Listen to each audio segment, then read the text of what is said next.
ইন্নাল হামদুলিল্লাহ আসসালাতু ওয়াসসালামু আলা মান লা নাবিয়্যা বা'দা। আসসালামু আলাইকুম ওয়া রাহমাতুল্লাহ। আপনাদের সকলের উপর আমার সালাম। তো ভিডিওটি শুরু করতেছি। দেখুন, ভিডিওর বিষয়টা হলো, আপনারা তামিলে দেখেছেন যে এই শবে মেহরাজের মধ্যে আমরা কয়টি রোজা রাখি।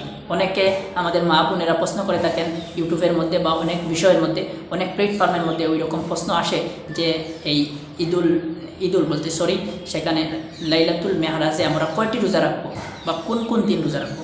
দেখুন, সেটা হলো আসলে এই দিনে রোজা আপনি চাইলে নফল রোজা আপনি যে এই দিন রাখতে হবে ওইটা কোনো বিষয় নয়। অনেকে ওই দিনে রোজা রাখেন, আসলে নির্দিষ্ট করে এই দিনে রোজার কাটা পাওয়া যায় না। তারপরও যদি কেউ রোজা রাখেন, নো প্রবলেম, কোনো অসুবিধা হবে না। আপনি নফল রোজা হিসাবে যদি আপনি রোজা রাখতে পারেন। তো আমি আজকে আপনাদেরকে বলবো, দেখুন, রোজা রাখতে হলে আপনি বছরে 5 দিন পরে বাকি বছরই আপনি চাইলে রোজা রাখতে পারেন, কোনো অসুবিধা নেই।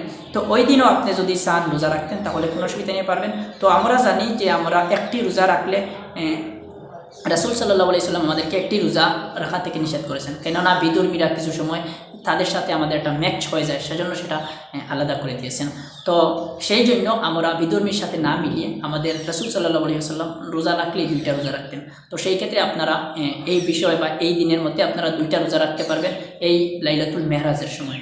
তো প্রথমত হলো লাইলাতুল মেহরাজের মধ্যে 2026 সালে আপনারা রোজা কীভাবে বা কয়টি রাখবেন বা কোন সময় রাখবেন। দেখুন, রোজা রাখতে হলে আপনার 2টা রাখতে হবে, 2টা রাখার চেষ্টা করবেন। এবং সেই 2টা হলো, প্রথমত আপনি যেই দিন দিবাগত রাত্রি রয়েছে সেই দিন একটা এবং তারপরের দিন একটা আপনি রাখতে পারেন। ওইভাবেও যদি আপনি রাখেন নফল রোজা, কোনো অসুবিধা নাই, আপনি রাখতে পারেন। এবং আপনি যদি চান যে প্রথম দিনগত রাত্রের প্রথম দিনেও একটা রাখতেন এবং এই পরের দিনেও আর একটা রাখতেন, তাহলে কোনো সমস্যা নাই। আপনি প্রথম একদিন এবং তারপরের একদিন রোজা রাখতে পারেন। এবং এই যেই দিন দিনগত রাত সেই দিনও রাখতে পারেন, তারপরের একদিন বা সেই দিন এবং তার পূর্বের একদিন।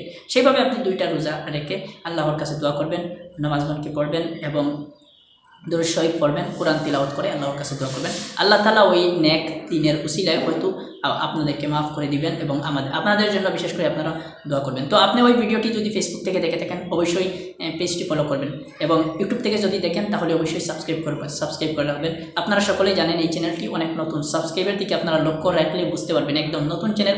ফেসবুক থেকে দেখলে অবশ্যই আপনারা ভিডিওটি শেয়ার করে অন্যদেরকে দেখার সুযোগ করে দেবেন। তো ওই রকম ইনফরমেটিভ ভিডিও পাওয়ার জন্য আপনারা অবশ্যই আমাদের ফ্যামিলিতে যোগদান করবেন, সাবস্ক্রাইব ফলো করে রাখবেন। ভালো থাকুন, সুস্থ থাকুন। আপনাদের সাথে দেখা হচ্ছে নতুন কোনো ইসলামিক রিলেটেড ভিডিওর মাধ্যমে। ধন্যবাদ। খুদা হাফিজ। আসসালামু আলাইকুম।